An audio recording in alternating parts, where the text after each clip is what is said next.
So we'll start by taking a few questions.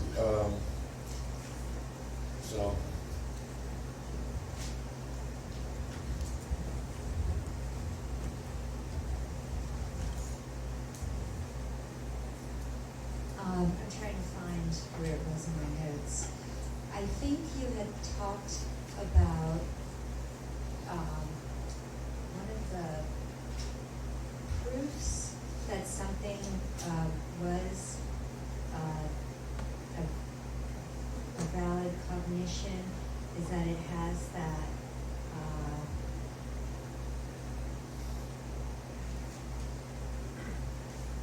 sorry, I'm trying to find the part.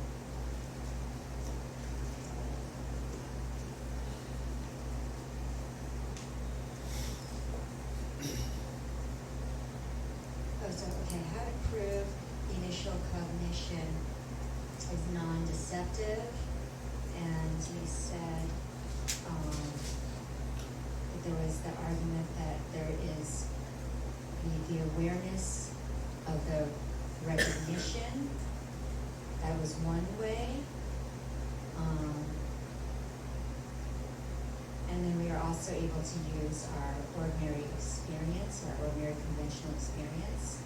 And I had a question because I think you had said earlier that the Prasangika school did not hold to this idea of the self-awareness aspect. Mm-hmm. So I was wondering if that will just be addressed later, or if that then is not a form of how to prove that something is a valid cognition. Kasarati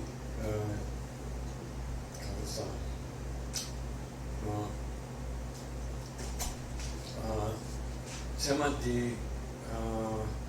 Samanya Baki Jordan de Leni or Ranking about selling about running about the running Musumki pet Salamento running Musumki Takalsa Randa Judici Randa Judici Satella was non and the Netan Chick yours.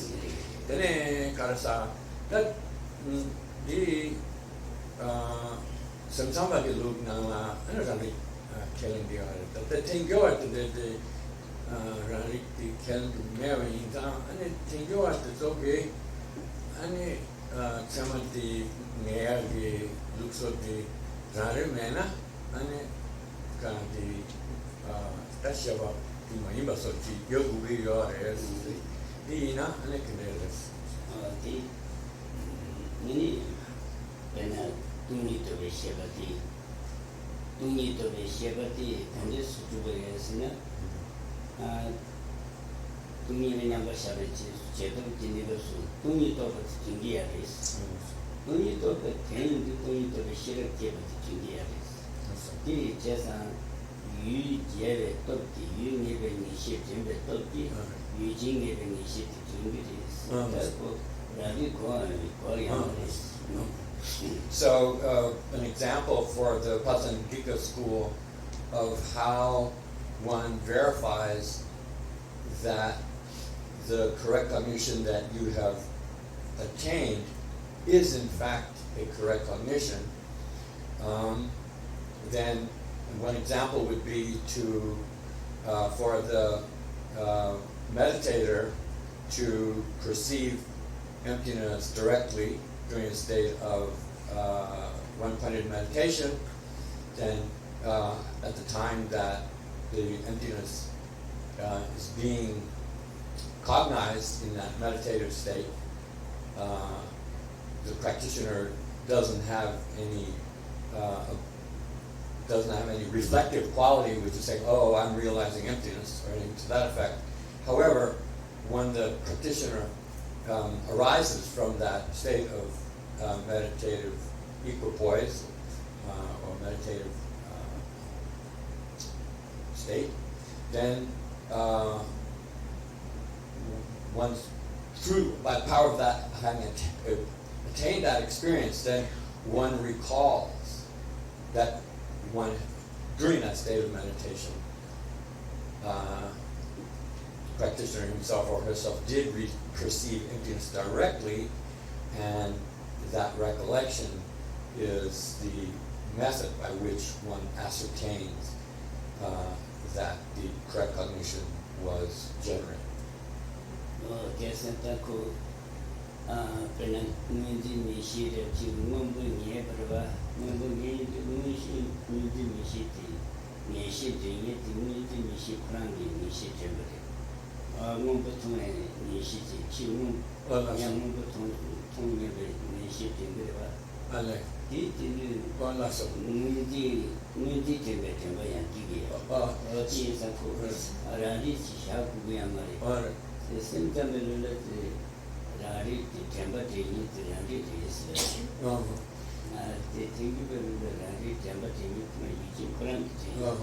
So it's not the case that when you perceive emptiness directly, that realization itself is not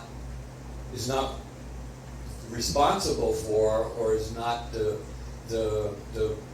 aspect of your mind that leads to the recollection that you attain that correct cognition.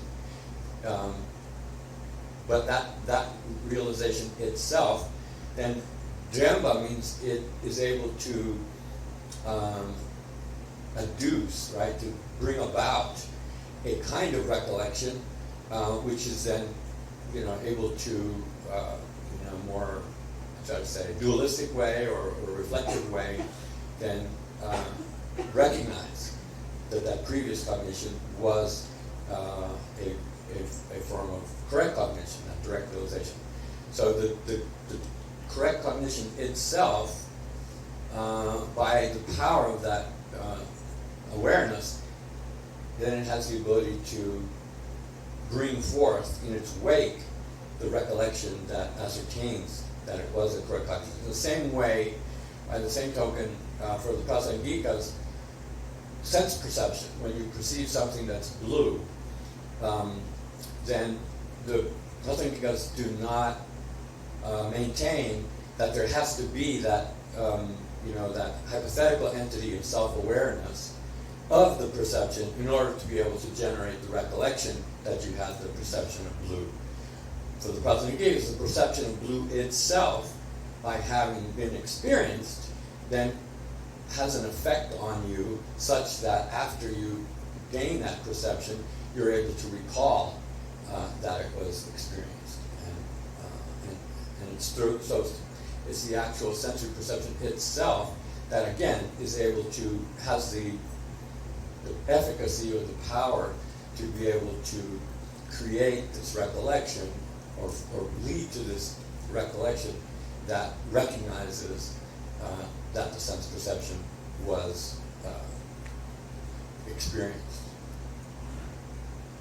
Oh, that is just Randi said symptom that you hear about it. Around the million times, million of food make a food give a million thunder. The same to come about million food give a million meat at the Chimberba. Simi said it. Million tea and Chingia, million tea which meat but the Chimberba. Million food and a giver. Million times of Sunday. But he did about we gave you change the mapamba, you chamber. You change the mapamba, you chamber us. You came Mapamba? Mumputon locations, not a Mumputon never looked given. Or Chamber, the Lagi or my cigarette. Could do it the current day.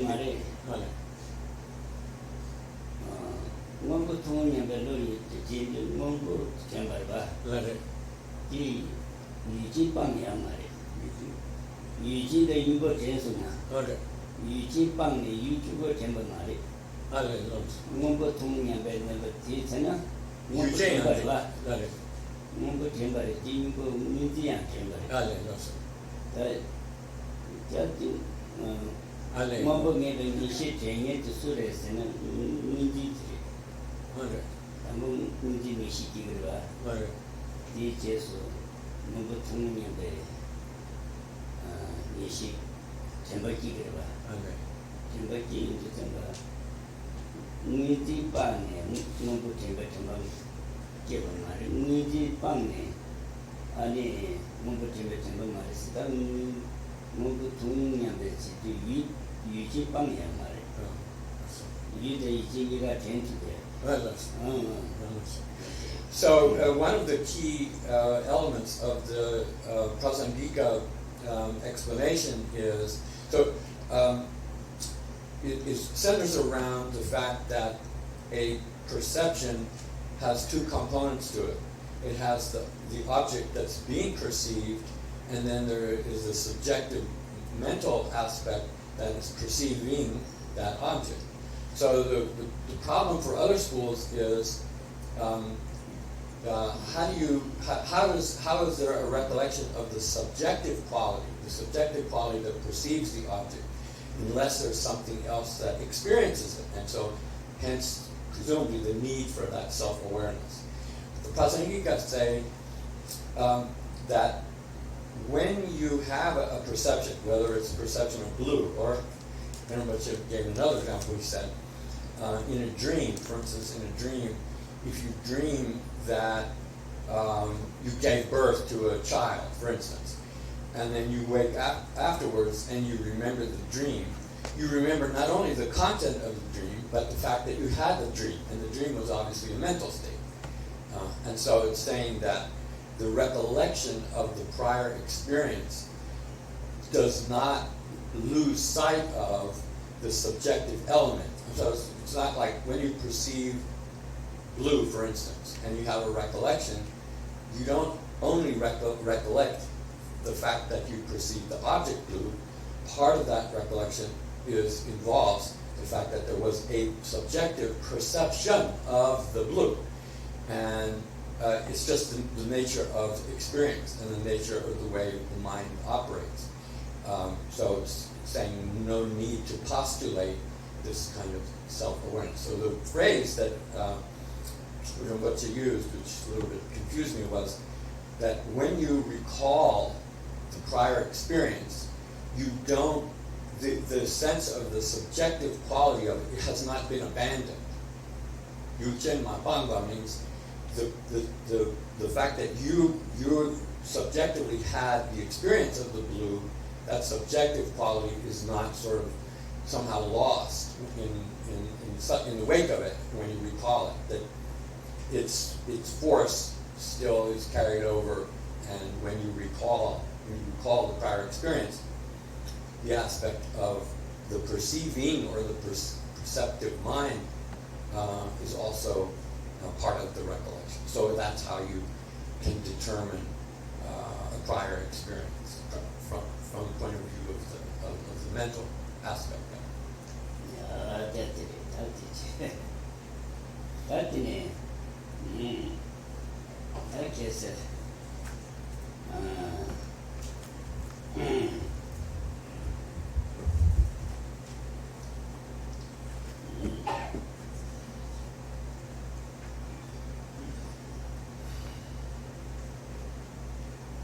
Wadate tuji chembude Gyumed mitube kile kewa maris chebriwa. Gyumed maris semani chungodi tuji chembude seme kibude chubari cheba yinga dambu mundu sungude tada dunele tuwarandude niji jene di jesu kumeshiburi tabla Gombara Jabale, Jampa, Chivas. That Sanjay Kubantubala carriers and Tujichin Days, Tanzit Jiba, the deep carriers and Tujichin Bishan, Junior, any Tata to nearly toward the immediate gain, the chairs of the nation with Tabla, Tub, Gombara Jabale, Jampa Chubitches. The chairs of the men Tub, Gombara Jabes. The two teaching book in the Sunday Tamje to nearly join Jabal, not Gababa. That is Sunday Tamje to nearly join. That's how they got it. Since the time to do it, that's how got it. That's how the Sanji to Kubandi touch short river. Sanji to Kubani, near Sona, to check the Bamba, to the Alba. A Beba member. Take the church to the Alba. Just a time to teach him with it. Tujitin to a Tanje Sishi to near toward the Lord Gababa.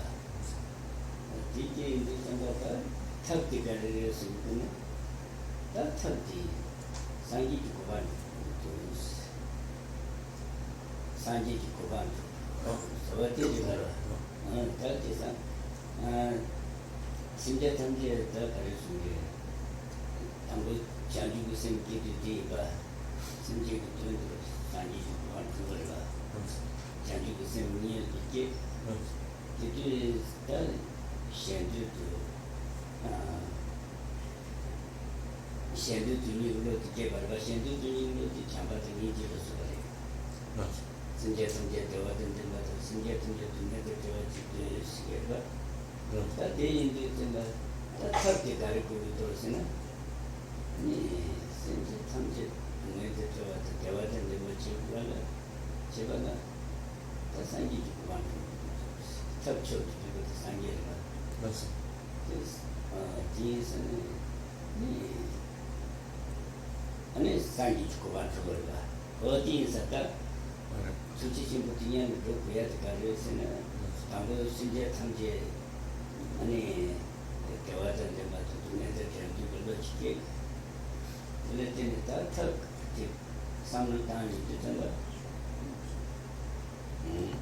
33単位で食べていたのが続きで35万に食べちゃうときは当年に1000キロはそうで出た第三土地の田んぼのとこだし35万とかだ田んぼ土地のところはSo the first point that's being discussed is in relation to the first line in verse 34, which says the proof meaning the proof of the Buddha's spiritual authority is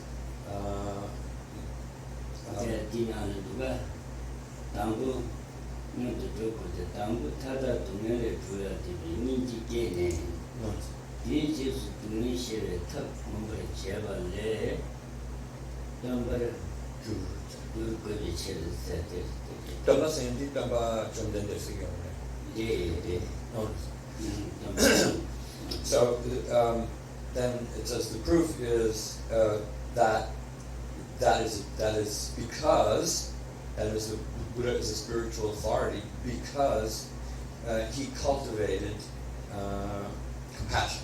So the two words are compassion and cultivate, and they're in the ablative cases because, so that's showing it's a reason.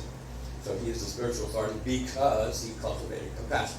So the commentary looks at those two words, compassion and cultivate, and expands on the implications of those two words by saying, starts off by saying, great compassion is the proof, is a proof that understood, the Buddha is understood, is the authoritative spiritual being. And it says, in order to prove that, first, in order to become that authoritative spiritual being, compassion must be a precursor. Mundu Sangha, it must have been developed prior to becoming that spiritual being, ultimate spiritual being.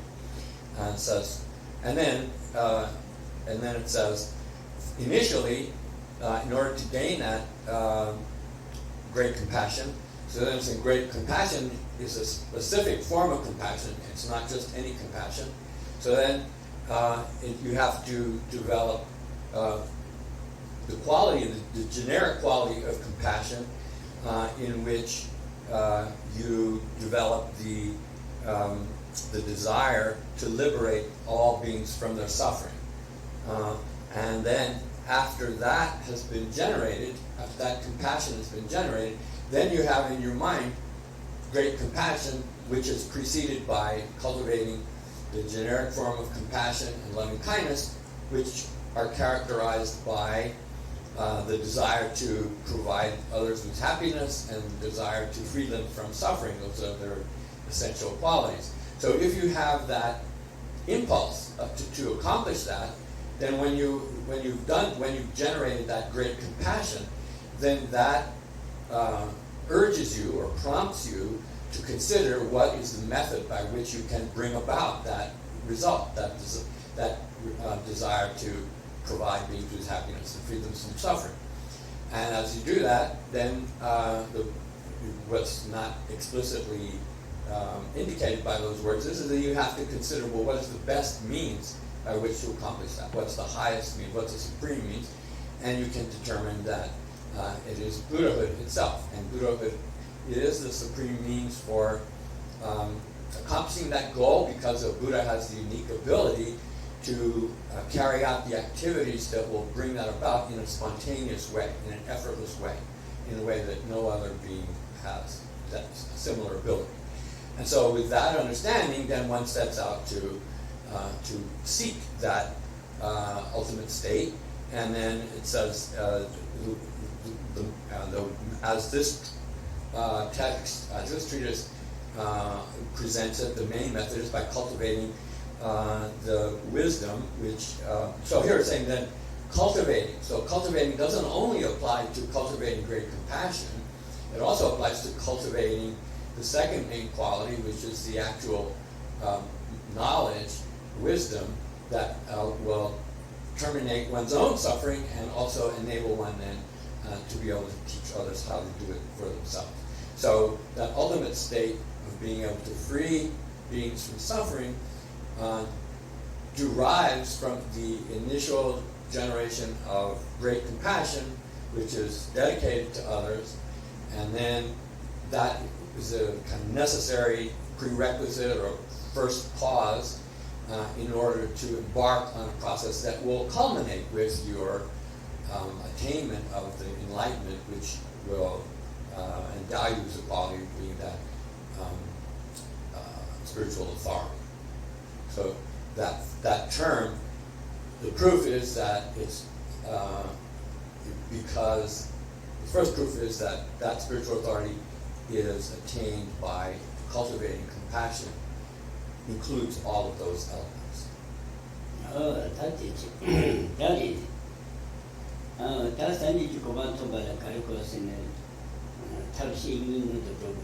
No, sir. No, sir. No, sir.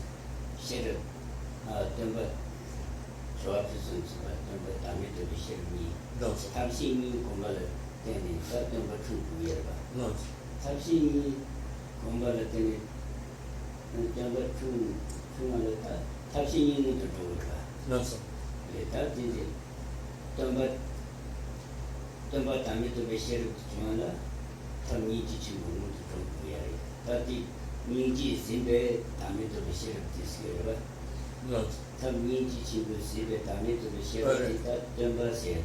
No. Okay.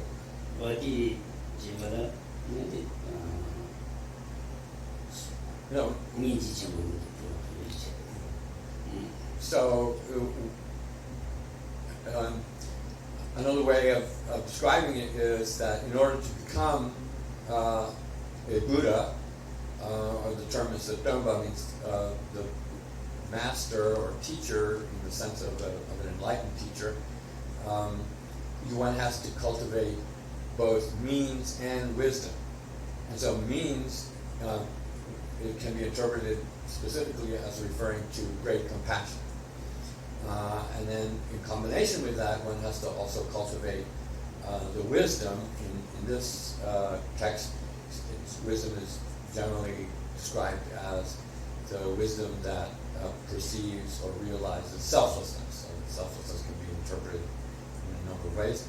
So those two qualities, also the means and the wisdom, must be cultivated in a particular sequence. In other words, you have to first cultivate the compassion, and then develop the wisdom, and then through that process, you can eventually become enlightened.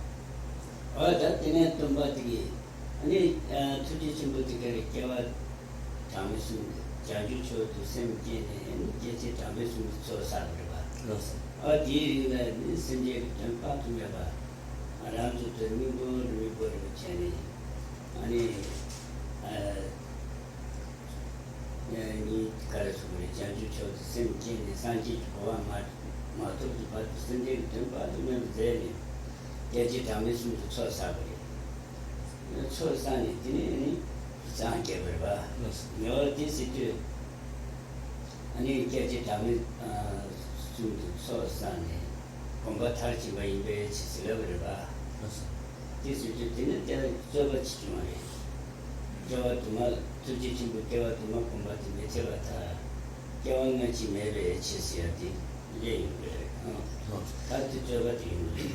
So, having made this assertion, then there is, immediately following that, then Dharmakirti introduces an opposing view, mainly the view of the materialist.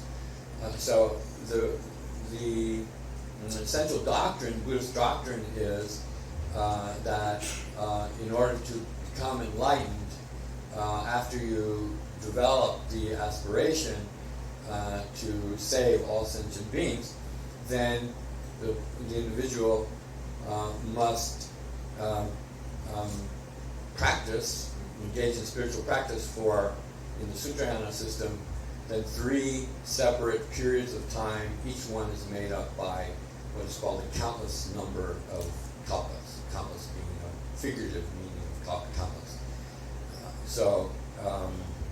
Then countless kalpas implies a countless lifetimes over which one must accumulate the virtue and merit and wisdom that will allow you to achieve that goal. So then the first objection is that there's no such thing as cultivating compassion and or wisdom over countless lifetimes, because there's no such thing as past lives and future lives. So in other words, one has to establish that one can practice over multiple lifetimes in order to eventually achieve supreme enlightenment. So that's an essential element of the argument, that one becomes a spiritual authority by cultivating compassion and all the other elements of the path. That is Chandigarh. No need unit temperature compared to one nature and step. What I know the temperature is that the could not the usual temperature to cheat. So the root text then immediately following that first line in verse 34 says, because this is now the materialist objection or criticism, saying that the nature of the mind is that it is based upon, it is an attribute of the body, and therefore the thesis that one is able to engage in this repetitive spiritual practice over many lifetimes is unproven. It's not valid to make that claim, because there aren't many lifetimes. There's one lifetime. You get one body, there's a mind with it, and when your body disappears, then or when your life ends, then the mind is annihilated or vanishes. That is could Jampa, Jampa, came in that Jampa, but the that is Jampa to cheat the Sunkobe, Changa, Murbe, Never Taras, Yellow Luigi, Days, Changa, Changi, Murbe, Never China did. Garcia never the Araba, or the Nashi, and the Lord Luigi and Daddy Chip. Then Zibadan, Zibedi Mutar, Luigi and Shiris, Zibati, Zibedi, Rimuti, Zibashina, Rimuti Shigurba, just on the Luigi and Shiris sent. That's all. The Nietzsche, in Mameta, the Luigi Gabriels. The Mane, the Mame dishes in the Mame great matter. That's all. Just on a view ship to send the ship to the ship. That's all. They tell better soon ship. So this objection, or this objection is an opportunity to refute the Buddhist, or not Buddhist, the Indian materialist school, which existed at that time, and did not believe in past and future lives. And so this is an opportunity for the Buddhists to argue against that position. So the Tibetan, the name for this school is called Jampa, and that is translating the word lokayata. Lokayata is not probably the most familiar term for the materialists. Usually they're known as charvakas, but those are two names for the same school. So in their literature, of which there are elements of their positions that are found in Buddhist literature and in other Indian literature as well, they include three classic similes that the materialists used to describe the relationship between the body and the mind as being one that such that the mind is not some kind of separate substance from the physical body, but rather the mind is a quality or an attribute of the body. So it means there's not a separate mental substance. So the three similes are that the relationship between body and mind is like the relationship between some chang means some kind of intoxicating liquid, beer, wine, or any kind of alcohol beverage, alcohol beverage, and then the capacity for that alcohol to intoxicate. The fact that one can become intoxicated by drinking that alcohol is the element that corresponds to the mind. So both the quality that it can induce intoxication is innate to the alcoholic beverage. And so the body of a so-called living being has the same capacity to generate thoughts. And that's the first thing. The second one is like the relationship between a wall and drawings on a wall, for instance, like wall paintings, fresco, or whatever. So the paintings on the wall are an attribute of the wall. They're dependent upon the wall. If the wall is destroyed, then the painting will also disappear. So similarly, if the body comes to an end, is no longer a living organism, then the mind will also cease to exist. And the third simile is that between a lamp, which is an object, and the fact that the lamp is able to, if it's lit, if it has a wick, or if it turns on the electricity, it has the ability to generate light. And so the light that's generated from a lamp is corresponds to, is analogous to the mind, just as the light is an attribute of the lamp, the mind is an attribute of the body.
So understanding that main thesis of the materialist school, the significance of it spiritually is that if their thesis is true, if the mind is only an attribute of the body, and that when this life ends, when the body becomes not able to continue to function, then the mind also then ceases to exist, then there can't be any past and future lives.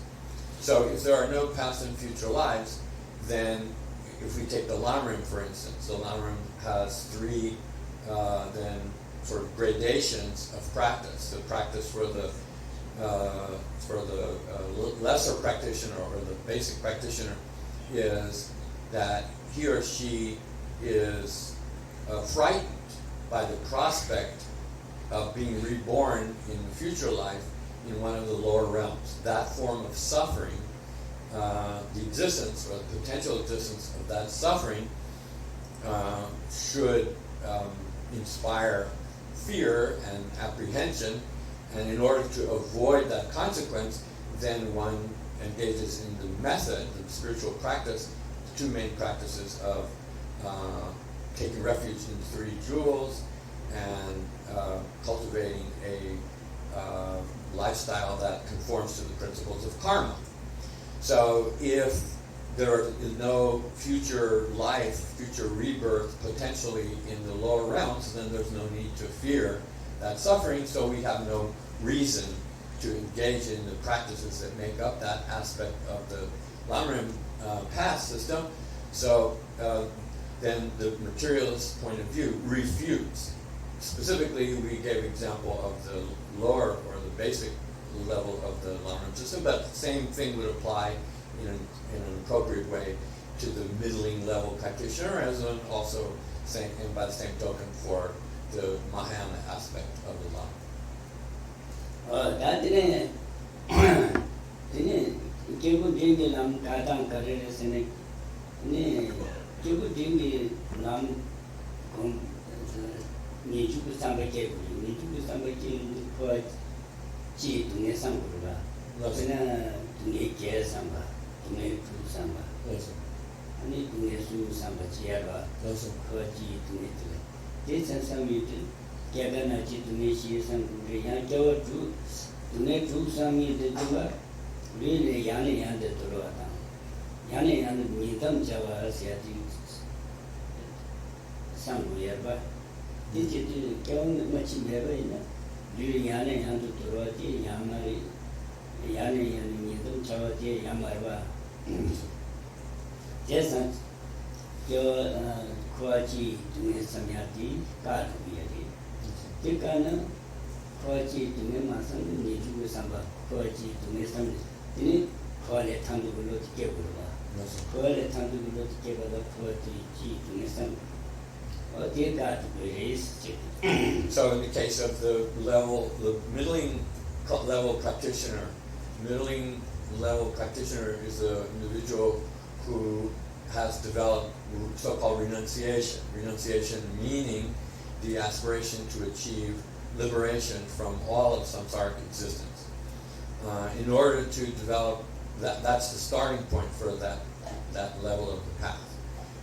In order to develop that attitude, it's necessary for a practitioner to reflect on the general suffering of samsara, not the specific suffering of the lower realm, not limited to the specific suffering of the lower realms, but all the suffering in samsara as a whole. And so there are various presentations. 8 kinds of suffering is one set of meditations, 6 kinds of suffering is another set of meditations, 3 kinds of suffering, which are meant to cover all of samsaric existence. So, for instance, among the second set of 6 types of suffering, one meditation is to reflect on the fact of how many rebirths how many lives one has had to abandon, how many years, if you piled up all the bodies that you discarded in past samsaric existence, it would be an immense mountain. So it's meant to inspire a sense of kind of weariness about how samsara. Similarly, one can reflect how many times one was reborn in samsara, and then from the beginning end of samsara, then how much milk, mother's milk, have you drunk over the infinite past? Again, the same kind of sense of fatigue and dissatisfaction with the perpetual nature of samsaric existence. So if you don't reflect on suffering in that manner, you can't develop the kind of sense of dread and disaffection with samsaric existence that will prompt you to develop renunciation and pursue the path to liberation. So the materialist view, if it were true, would then make that whole prospect invalid, irrelevant, untrue. That didn't you mention the Gandhi, the Karas and the Nichikawa, the Mokombala, and the Sanji to go on to the other No, so. Didn't you mention the Lam But by the same token, if we're talking about the Mahayana path, then the first point that was made here is that you must cultivate great compassion as the starting point of the path. And that compassion being one that generates concern for the suffering condition of others and wants to alleviate that. So in order to do that, then one dedicates oneself to the path to supreme enlightenment over many lifetimes. So in that path then is refuted, the possibility of that is refuted if there are not past and future lives. That is Jampa said the Quran Matuna Nes Yerba 단 다다게 하는 좀 체리 되지버리 체리 것도 프랑스 통이한테 미셔 지금 시험에서 겨우는 좋은 거 지면서 캐는 거. 다들 제 체리를 땡땡이 야말이 그도 그게 봐. 체리가 땡땡이 야말이 그도 땡땡이 지게 봐. 주도 아 담보지 캐네 다야 다지 양지네 양디파도 나마트보다 양지 캐는 게 봐. 다 인생이 지당 그런데 장배도 지발이 좋아하는 지켜는 게 그런데 마토는 내시게 봐. 그래서 그 제사는 세력이 그런데 마토는 내시기로서 장배도 지발이 있다. 이내 대산 눈도 두기야 봐. 눈도 두기야. So the materialist view, even though the one that's being referred to by Dharmakirti refers to a historical tradition of classical India, a case can be made that materialism is very prevalent in modern science, and maybe not for everybody, but it is generally espoused to by many elements of the whole scientific community. So there's a principle in Buddhism, or a phrase that's used that often is mentioned as a sort of way of referring to the materialist in particular, saying, you say that something doesn't exist, but really the basis for saying it is that you don't have any ability to see something. So if you don't see it, then it doesn't exist. Matona mevechu means if you can't see it, or if you can't find some proof for it to exist, then you reject it.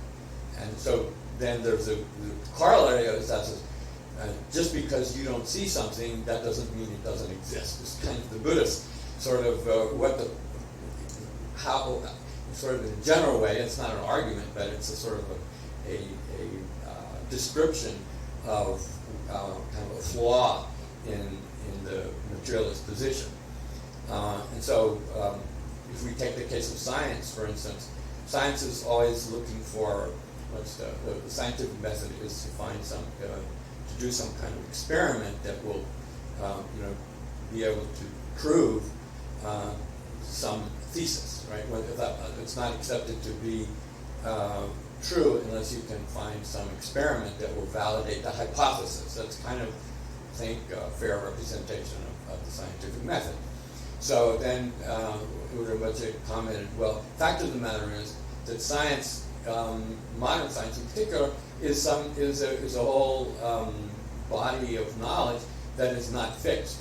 It is constantly revising itself. It evolves. Science will, be, what is it, the Newtonian, physics will be the word of the land for a certain time until some other system comes along that doesn't completely invalidate it, but replaces it in certain ways. So that's kind of indicative of modern science. And so Rinpoche made the point that modern science is not likely to accept the doctrine of dependent origination in the sense of it that it refers to the process of life in samsara, how it explains the process of samsaric existence and the possibility of bringing samsaric existence to an end. Science doesn't really, modern science, Western science, doesn't really have a model that understands that as it's meant in Buddhism, and so therefore it's not likely to give it much credence.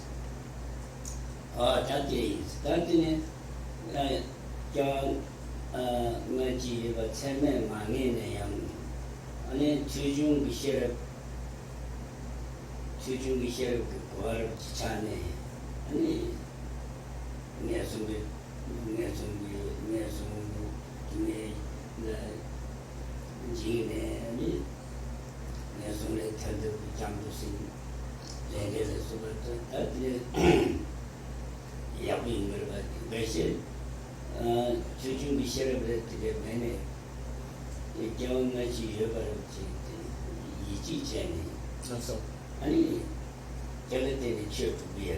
So, 어제 주중비시를 배치기니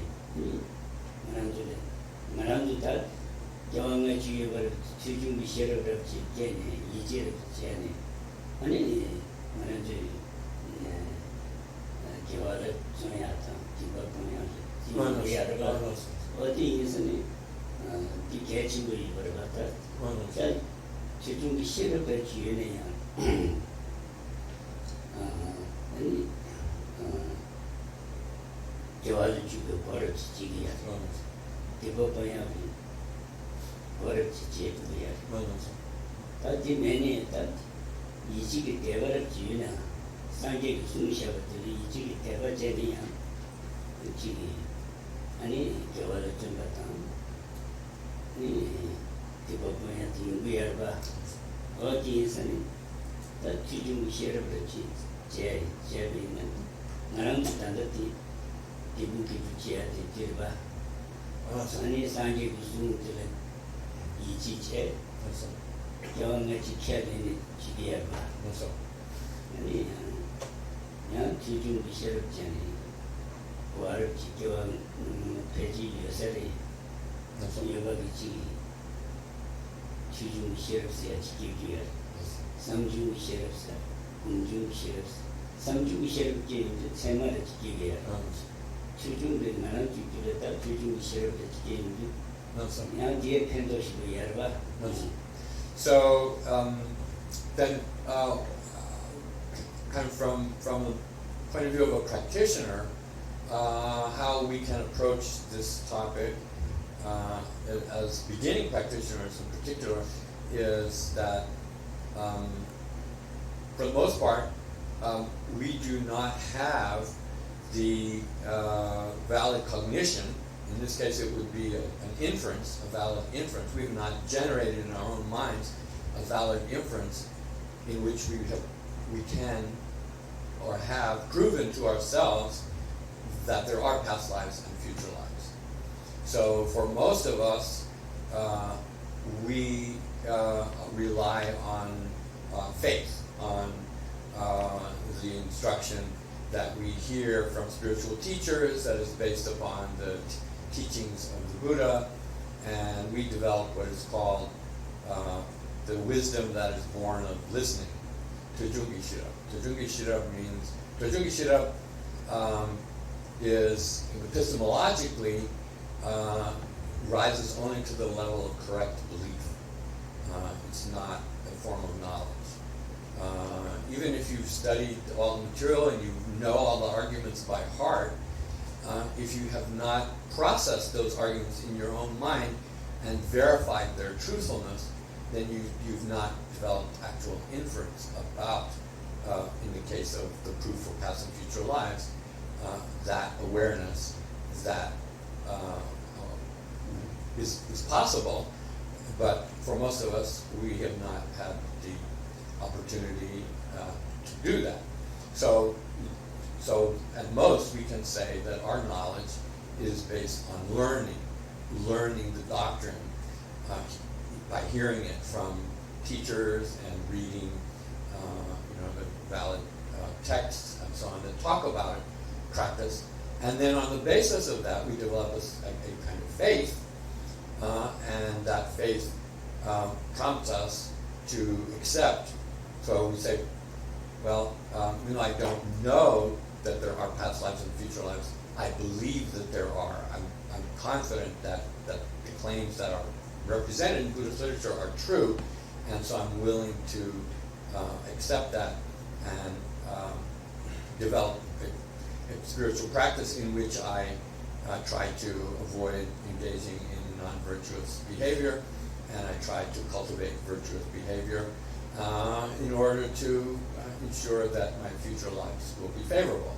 So that's kind of the way most of us proceed, or have proceeded, and it's not to be rejected as dismissed as sort of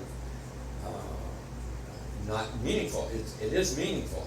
However, only when our reflection, when our study, when our reasoning powers are brought to bear on the doctrine, and that we develop our understanding of the doctrine to the level of what is called wisdom that is born of reflection. Wisdom that is born of reflection, by definition, represents a form of knowledge, form of inferential knowledge, whether it be past and future lives, whether it be emptiness, whether it be subtle impermanence.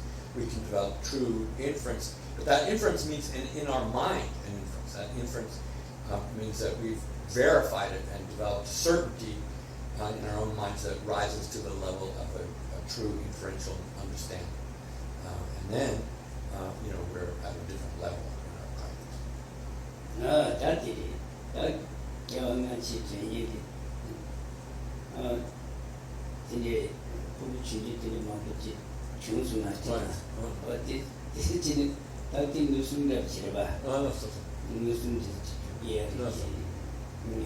That's it.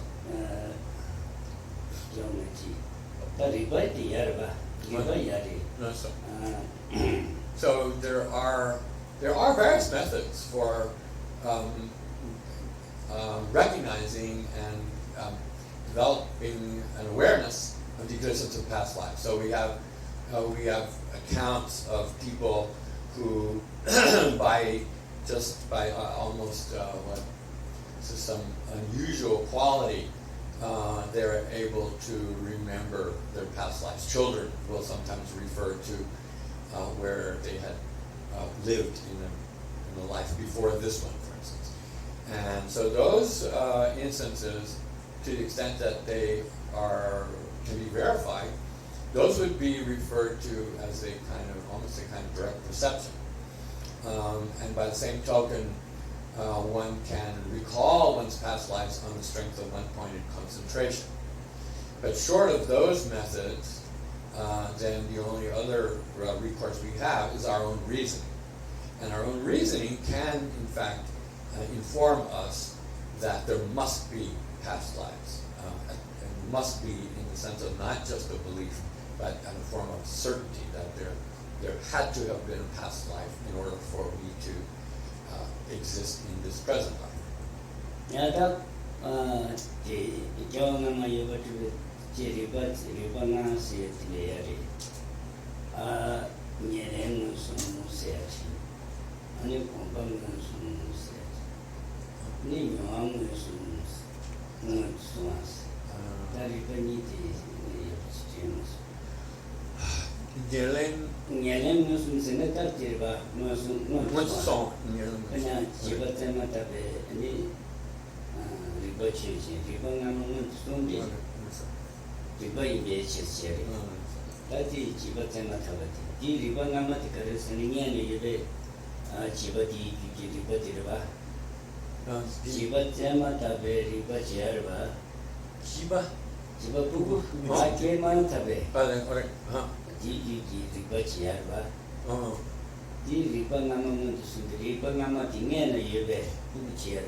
Tadi Ini sumba tika nyoan nuan susana. siya Jain.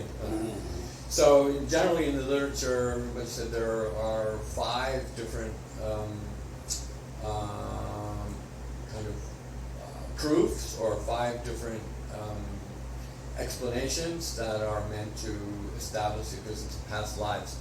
He mentioned 3 of them. So one is called the prior existence of the material cause.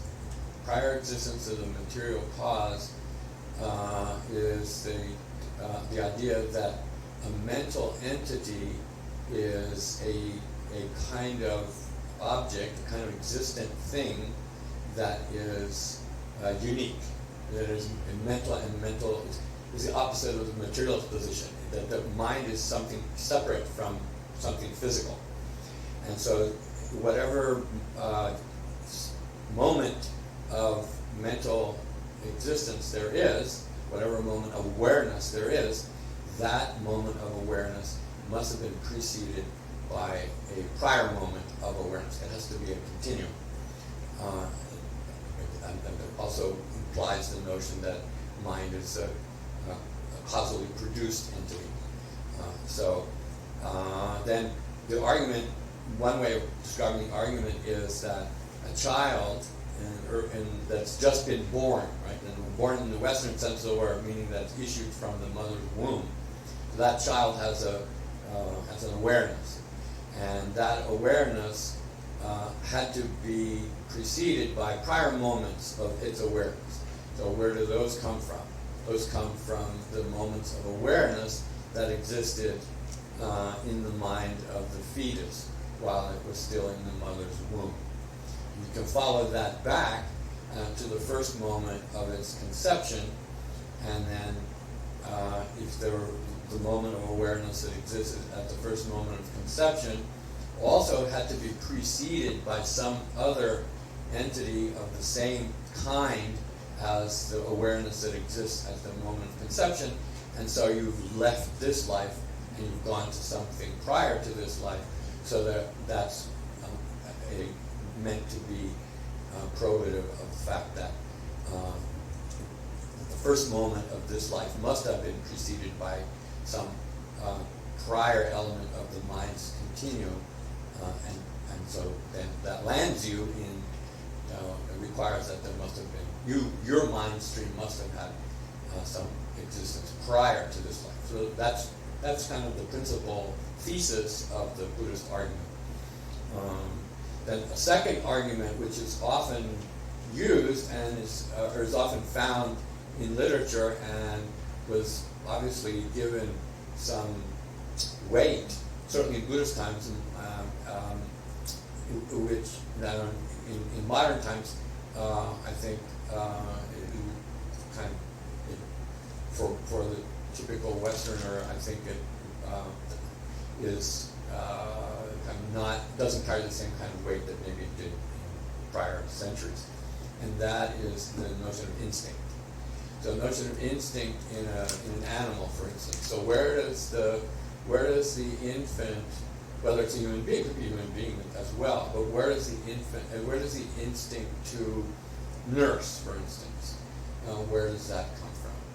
Where does the instinct to engage in certain kinds of behavior that all kinds of animals can exhibit without having learned it? It's not a learned behavior. So if it's an instinctive behavior, that means it's something that is something that has been ingrained in the mind. So if it's been ingrained in the mind, then it must have been some kind of experience, some kind of form of conduct that was engaged in at some time prior to this life. So that's sort of given as evidence also for the existence of past lives. That's a second kind of argument, which one sees in literature. A third one is that there's the ability to mentally recall, which we gave 2 examples of. One is some people, have the extraordinary ability, just naturally, they were born with it, that they can recall their own past lives, for instance. And there's also the ability to develop a level of one-pointed concentration, which gives a clarity to the mind. Then there are certain exercises that you can engage in which you will then begin to experience your past lives and therefore directly perceive your past lives. So that's a third kind of approach for affirming and verifying the existence of past lives. Rinpoche said among the five, he said that should suffice for now.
So now the kind of the basic argument for the existence of past lives is presented in verse 35.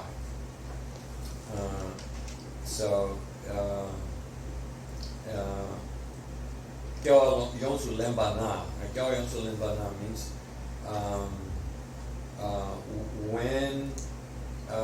when birth is first taken, literally, then the being who is born, right? The being who is born, then possesses in this verse 3 elements that are exclusive to animate beings, to living beings, to sentient beings. And those 3 qualities, the argument, of course, talking about mainly about mind, but the argument here, it doesn't limit it to the mind. It refers to 3 attributes of a living being. One is breath. That they have breath is something that is only possessed by sentient beings. And then the fact that that beings have sense faculties. The faculties are not the physical eyeball, for instance, for the eye, or the physical ear, or the proboscis, the nose, for instance. Rather, the faculties are some capacity, perhaps nerve endings, or it's not even the nerve endings. In Buddhist doctrine, it is referred to as some kind of physical form, but subtle physical, or some kind of clear physical form, some kind of lucid physical form that is unique to living beings, on the basis of which sensory perception can be generated. So the existence of the breath, the existence of the faculties, and the existence of mind. And then in the commentary, it says when beings are born, there are many different varieties of mind that beings can have. Some beings, based on their past experience, there's a kind of wisdom that is sort of innate. So some beings that are born are more intelligent, naturally more intelligent than other beings. The Buddhist idea is that intelligence comes from the fact that that person cultivated that kind of clarity of mind in a previous life, and so karmically then that manifests itself in a future life. A person who failed to do that may have a different kind of intelligence, and their mind will not be as quick. So this is one of the reasons why there are different varieties of intelligence among sentient beings. So it's saying these qualities, in particular, the qualities of the breath, the sense faculties, and the mind, are not qualities that arise exclusively from the body. So we think of rebirth as occurring at the moment of conception. Conception takes place when the egg in the mother's womb is fertilized by the male sperm. So when that occurs, then the mind consciousness of the previous life can take seat in that combination of the semen and egg, the fertilized egg, and the qualities of the mind, the qualities of the faculties, and the qualities of breath do not derive from the semen and the egg. So the idea is that there's something about breath which is unique to living beings and is part of what comes when a person takes birth. So there's some capacity to develop breath that is associated with the mind, and the same thing with the faculties. So that's what the argument is suggesting. And it says that these qualities do not occur, and then the last line says the kind of the crucial point. They do not occur in a way that is unrelated to entities of the same kind.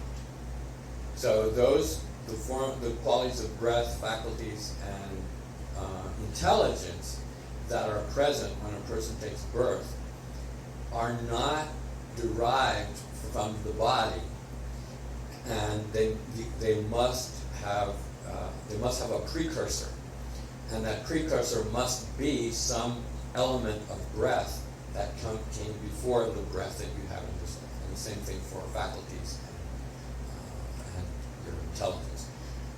That is Tati tak ranre tak chasai yuwa fitsetina. Yeah. So this is meant to be a complete argument. Kaya manati na may kawalan hindi na may parto ti amengin to shune tini tili chitri ni to chariya. Titi parto to punjan ba. Punjan itu ko ti chibate mate tamata ti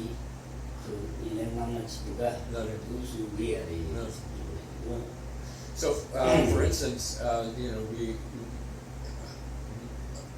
assume everyone is familiar with the idea of the intermediate state being. So, the intermediate state being is that existence that occurs following the death of one lifetime and prior to the rebirth in the subsequent lifetime. And so that intermediate state being has unique defining qualities.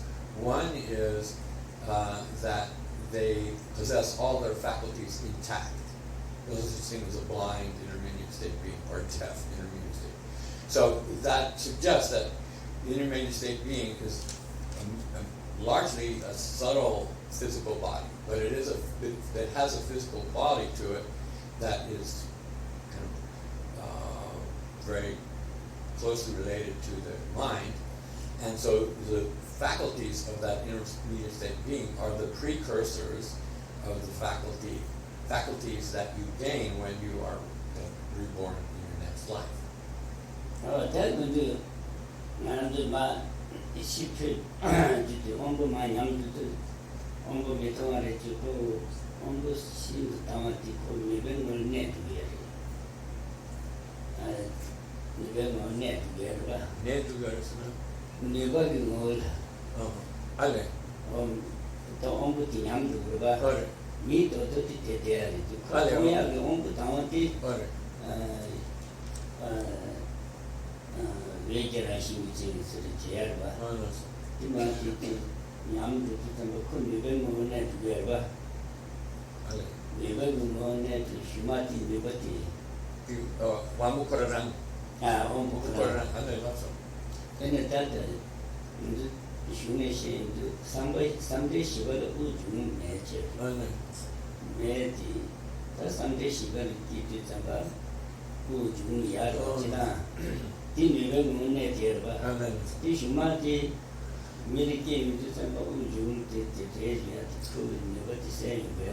So there are other sort of explanations that are associated with this idea of living being's faculties and nature of breath, for instance. So it's possible, so even though, let's say, the intermediate state being always has its faculties intact, then when a person takes birth, then for a variety of reasons, they can be born blind or they can become blind through some circumstances. When a particular faculty loses its ability to generate that particular form of sense perception, right? Vision, for example. So the faculty is distinct from the eyeball, as we say. So the faculty is some sort of luminous quality that is identified as having a seat within the eyeball, and that if it's functioning properly, then you're able to see things. Even if that faculty is somehow damaged and you no longer are able to generate eye consciousness using it, then the claim is made that the potential for that faculty to be regenerated at some future time, whether it's this lifetime or in another lifetime, remains. So in other words, when a faculty becomes deficient, that doesn't mean that the faculty it vanishes and it cannot be restored or cannot be regenerated in that being at some level. So if you become blind once, you're blind for the rest of samsara. That doesn't mean that. So the nube ngor ne is the phrase. Nube ngor ne means still where the faculty is meant to be, the potential for that faculty to become manifest remains, even when the faculty is damaged. That's one point, and that's an interesting observation. The second one is that this verse makes reference to the breath. Then within samsaric existence, there are different levels, right? So in the form realm is the realm beyond the desire realm. We live in the desire realm as human beings. Above the desire realm is the level above it, immediately above it is called the form realm. Form realm has 4 levels associated with 4 levels of meditative concentration, so-called dhyanas or something. First, second, third dhyanas have different attributes to it. As you go up to each subsequent dhyana is more subtle, more refined than the previous one, and in particular the 4th dhyana, which is the highest of the level of the form realm. If you reach that level, there is no breath. Person no longer the person's alive, but there is no inhalation or exhalation. But that doesn't mean that quality of sentient beings is then disappears. So again, the potential to be reborn in another form of existence where breath occurs is still retained by that living being. So these are related points. That is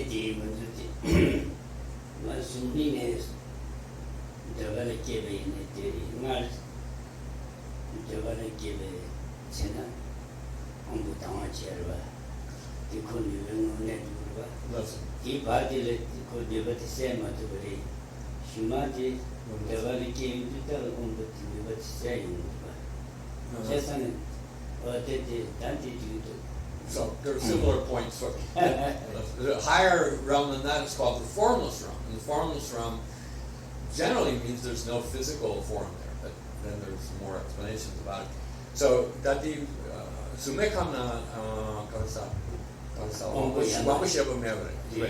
so in the formless realm there is no sensory perception. No.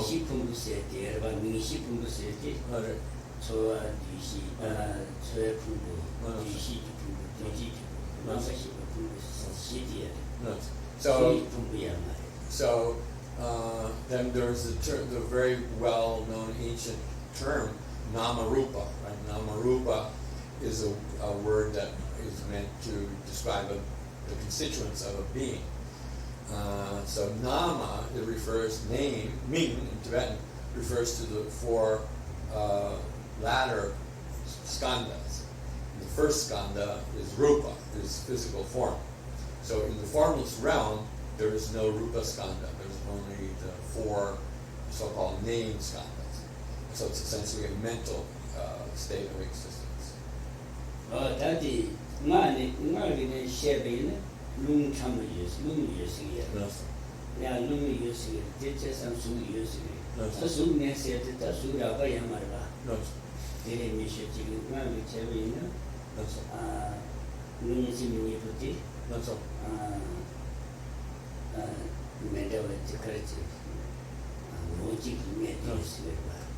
So then there's a what should I say, a clarification, particularly in Tantra, that mind does not exist independently of any physical quality. So mind is always inseparably combined with some subtle physical aspect, which is referred to as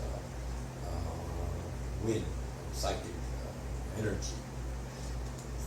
I don't know if energy is considered to be physical or not, but at any rate, in Buddhist doctrine, that wind is physical in nature. So in the formless realm, there's no rough physical form, but if there's mind there, then there's this kind of subtle physical aspect to the being there. That is just that Okay, so this is kind of the groundwork for discussing the Buddhist notion of or arguments for establishing this past lives. So, having given this sort of materials for you that are kind of the basis for the discussion, are there any questions that you have about the points that have been laid out for you? Anybody have the microphone?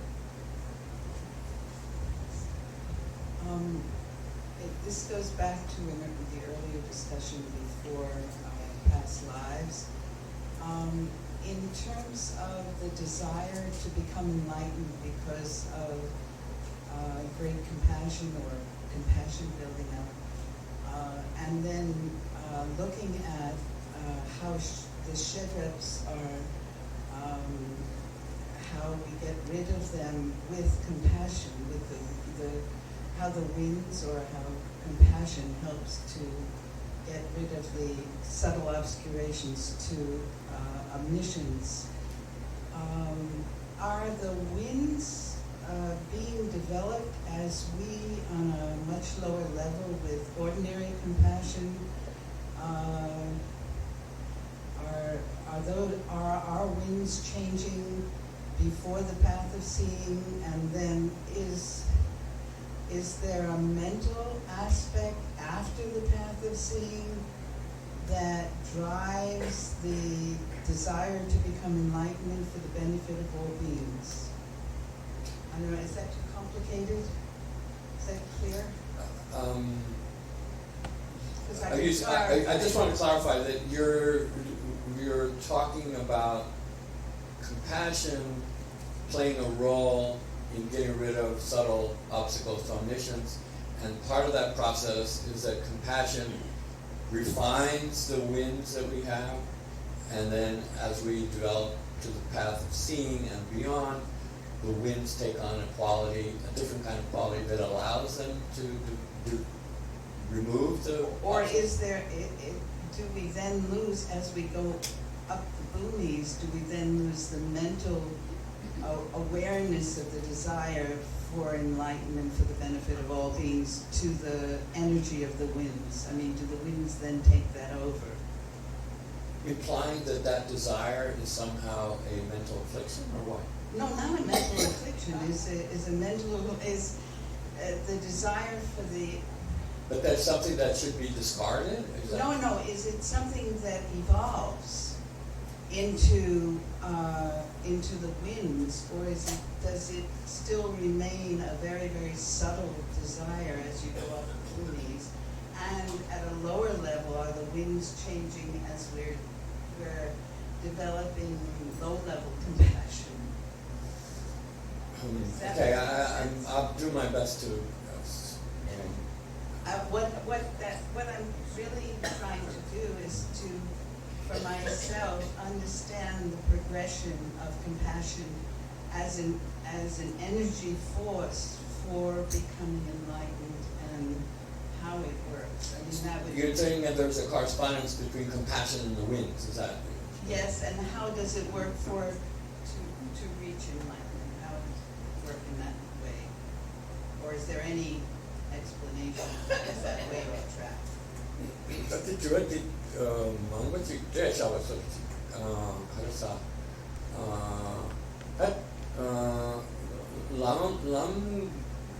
람기 고데라 아니 민지 쳔모치 깨고가 먼저 송아 아니 가르사 민지 쳔모티라 때네 아니 가르사 문바sem게 딜라 아니 디 저게 전주 토베 더바 둠바디 아니 디 게임이요 아니 디 람기 고네 아니 나는 저 가르사 생제래 아니 그가 달라 사상이 와래 알파바드 아니 믹스기 시집디 아니 강대열에 자산 아니 나는 저디 민제디 민지 좀디 물준이 곰스라 곰발 때네 아니 재밌기부지 자기 어렸습니다.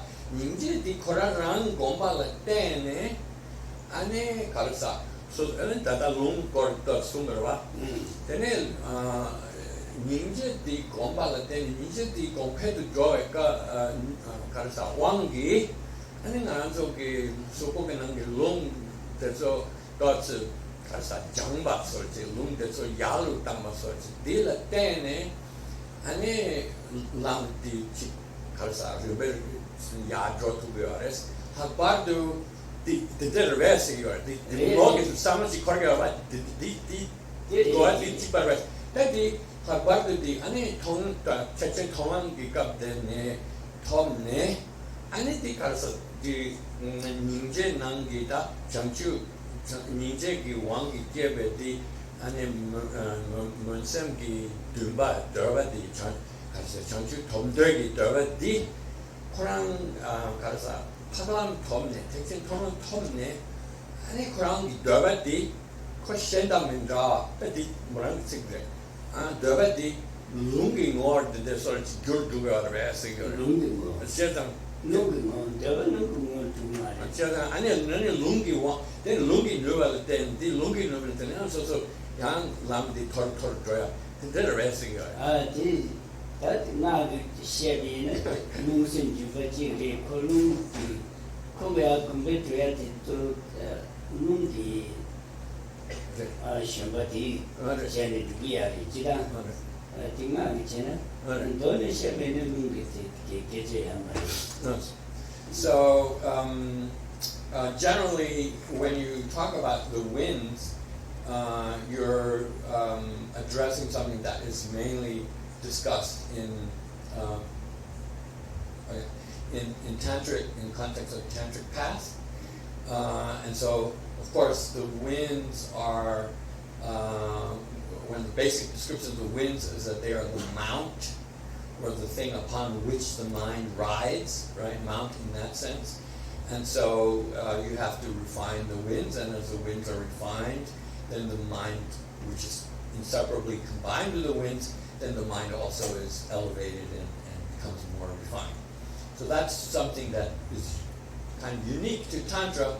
Then the path, the way the Mahayana path is described in non-Tantric doctrine, the idea of winds is kind of never really incorporated. It doesn't really come into play. It's not part of the description of the path system. That's one point. The second point is that I tried to convey your words as faithfully as I could. You used a phrase that said something like the desire to achieve enlightenment dissolved into the winds, you said. Something like that, right? Those were your words. Well, something along those lines. And Rinpoche said, well, we would never say that something that's mental in nature would somehow become transformed into something that was physical, since wind is physical. So that's really kind of a fuzzy idea, and that's my word, but that doesn't really seem to be a useful kind of understanding. And he didn't really, what should I say, agree with that sort of description. That's 신의 공인들 잠바 류심 신장이 되었어야 돼. 류신장이 되었어야 돼. 류를 켜배 문지 해서 류rum도 치네 아니 류를 되었지. 류심배 따라 양어들이 되었지 기계를 봐. 진짜 류를 내듯이 룸지 신의 공부를 했더니 진짜 류를 진짜 내를 똑기 류를 켜배 룸지 류rum지 룸이 봐지 So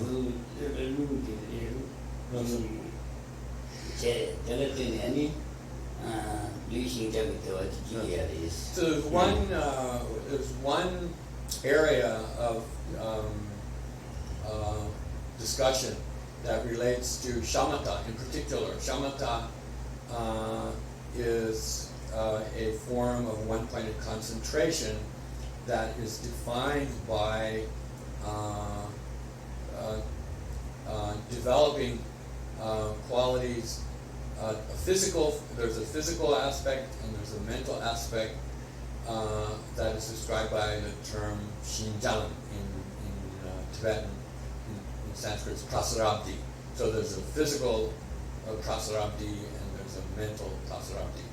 The physical prasarabdhi, even though prasarabdhi is described as a mental factor, the term physical prasarabdhi is not a mental factor. Physical prasarabdhi, which is a quality that is acquired through one-pointed concentration, is that when you're meditating one-pointedly, you have kind of in your physical makeup, you have a kind of resistance to one-pointed concentration that's part of a physical quality. It's part of your the air, especially the element air element, and so that's due to it's the opposite of prasarabdhi is some kind of nengen lengdi dokchokra. Yeah, so the opposite of prasarabdhi is something called daustulia, which means a kind of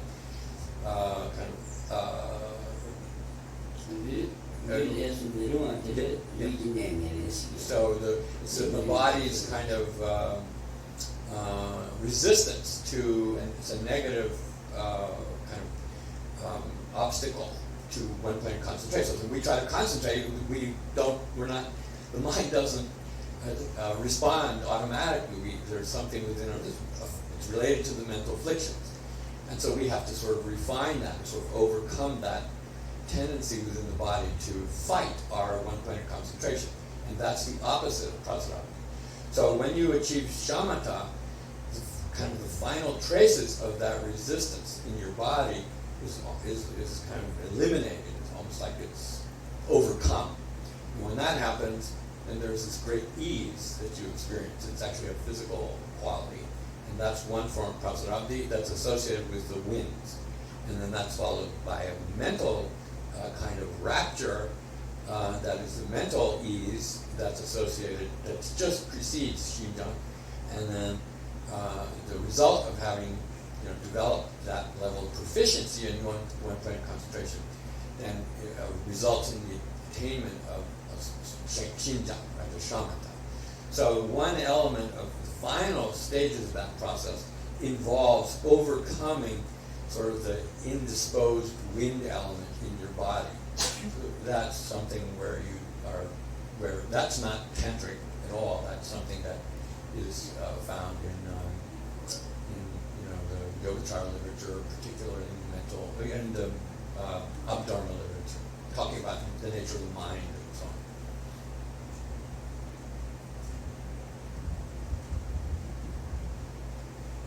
I wanted to ask Rinpoche this. I'm still trying to figure out in my head how to refute the materialist position of mind being dependent on body. And I'm thinking, and I wonder if Rinpoche can clarify why mind has to be so different from body, because then I'm thinking if they have both such different natures, then how can they interrelate? In the tantric sense of? No, just like... yes, right. The dualism, it helps the body and the mind. If they're so different, then how can they work together? Yeah.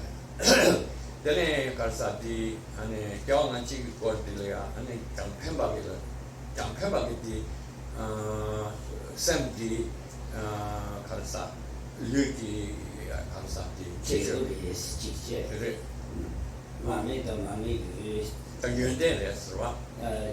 마음에다 마음이 왠지 제부 대 창다 차이 미어버니 부지 따고 유지에 아니 장다 뒤에 못다고 유지라는 시스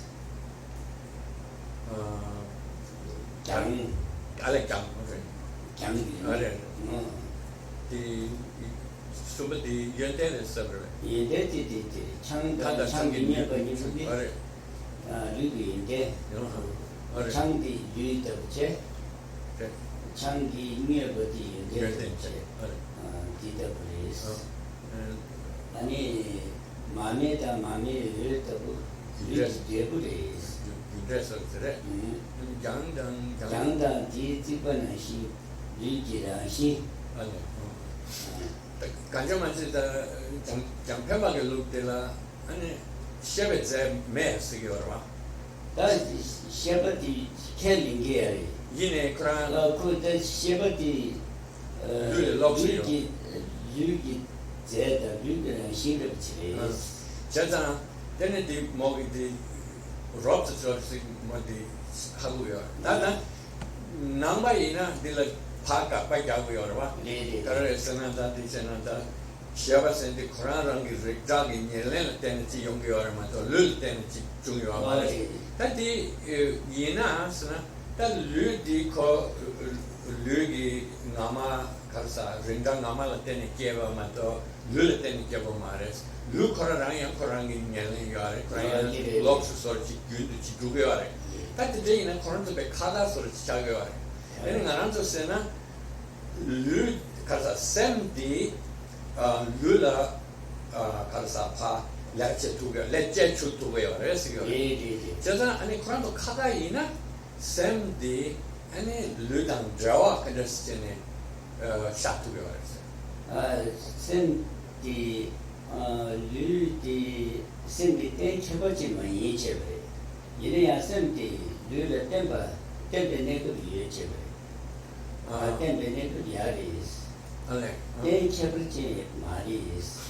Then Chabachin said to Lu daughter could send daughter. Then Chabachin Marie, then the Gabiari Cherry. Send the another 100 days at Cherry. Send you the thing, you send the things. Did the never make a temper. Send the temper never be. So, the Buddhist position is that there is a relationship between the mind and the body, and it's kind of, in some sense, reciprocal. So our physical body can have an effect on the mind. Right?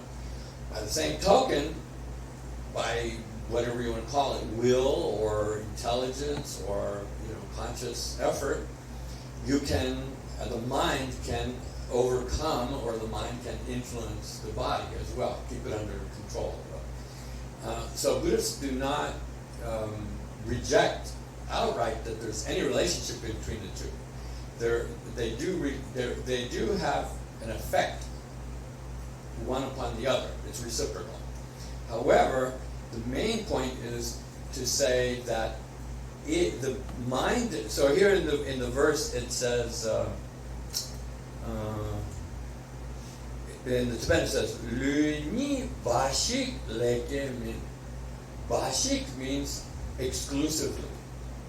So the mind does not arise exclusively from the body. So the mind is not dependent upon the body in the sense that if the body is, becomes, what's the word, your physical form, you die, right? Your physical organism, breaks down. That means that therefore the mind is similarly affected in such a way that the mind no longer exists. That idea is the real crux of what the Buddhists deny. It's not to say that there's some connection or some relation between the mind and the body when a person takes birth, but it's maintained. And this is one way of thinking of it is the mind. By controlling the mind, you can overcome whatever influence the body might have on your mind. Mind is mind is stronger even than the body, and that's not what Rinpoche said. But part of the discussion is relates to that, particularly overcoming the mental afflictions of things. So it's not to say there's no relation between them, that they're different entities, but that it's the mind is not absolutely tied to the body and exists only because of the body. And I think Rinpoche also made a further point. He said that those three analogies that the materialists give of the relationship with the body are slightly different. So in the case of the the alcohol and the potential to create intoxication, that is one where the intoxication is an attribute of the body. So it's that the mind is an attribute of the body. The one where the lamp, between the lamp and the light of the lamp, that the force of that analogy, or the meaning of that analogy is that there's a cause and result relationship. The mind arises from the body, so a result of the physical body. And the third one was between the wall and the drawing on the wall or painting on the wall. That's to say that the mind is of the same essential nature as the body. So it's not a different substance. So slightly different, philosophical significance of how the relationship is described in three different ways. He added that, so I wanted to include that. It wasn't necessarily directly addressing the question.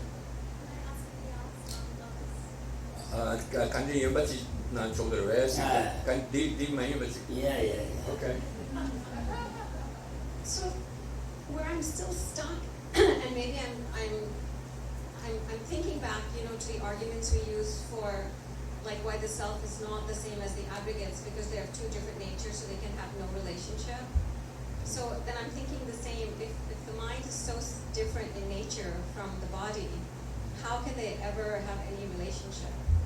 Because we're also making the argument that the mind has its own nature, and its nature does not come from the body.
If I understood discussion, we talk about relations between things.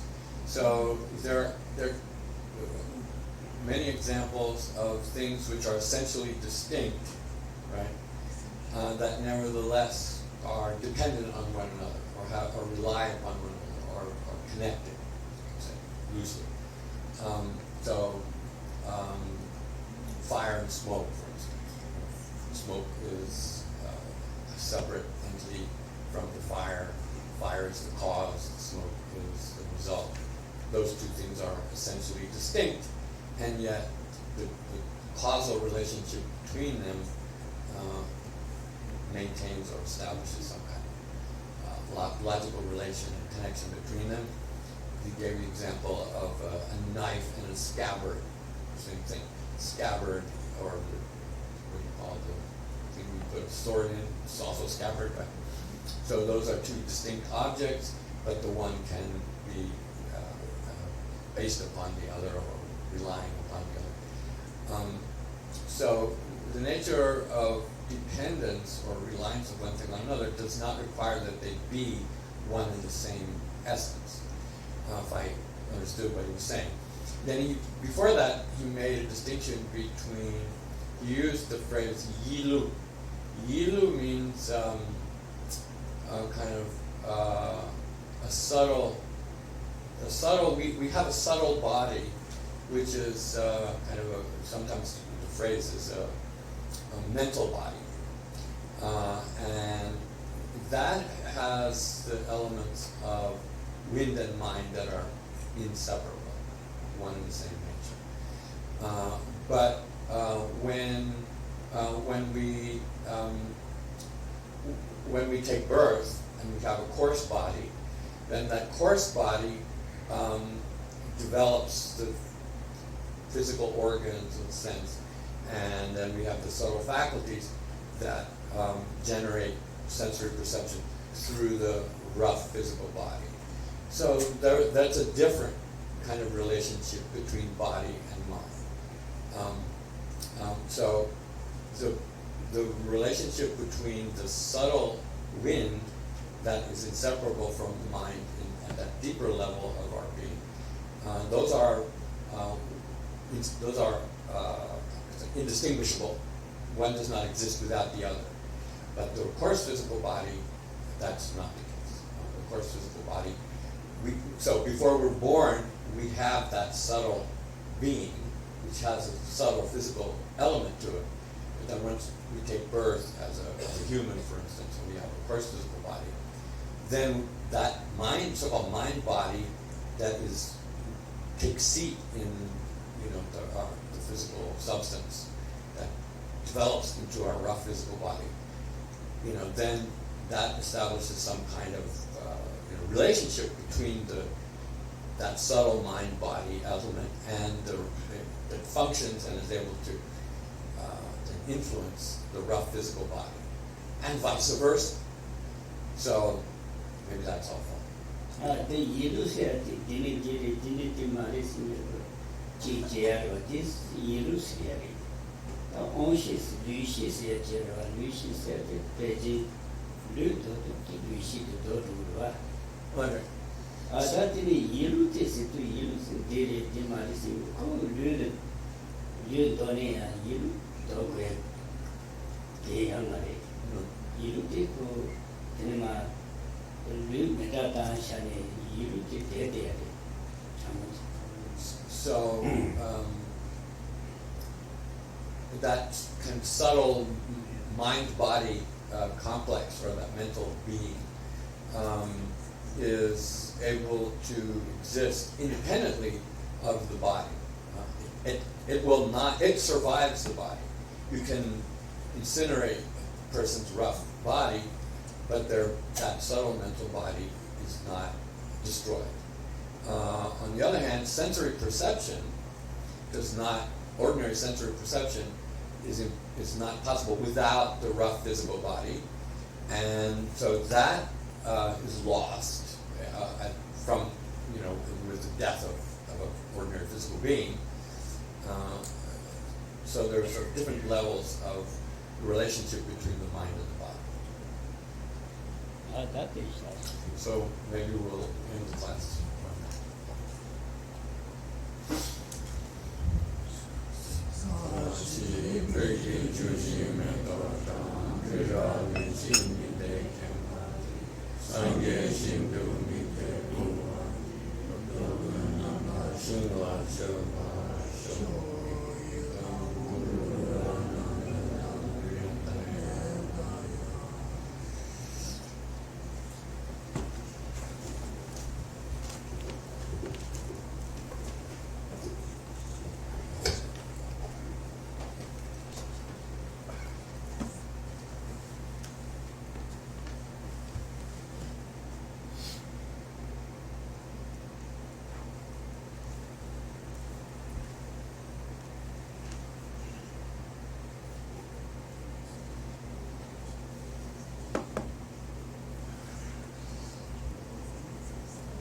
Everyone, I just have a couple of announcements I'd like to make, while we're getting ready to go out and have a wonderful lunch again. So one thing I want to talk about is, a few people have come to various members of our board and asked about if there is some kind of suggested donation for this teaching. I know that's not something that we typically do here at DNKL. It's, we believe that, the Dharma is offered freely, we won't charge for it. But obviously, we have a facility here, we have expenses, we have things that we need to take care of.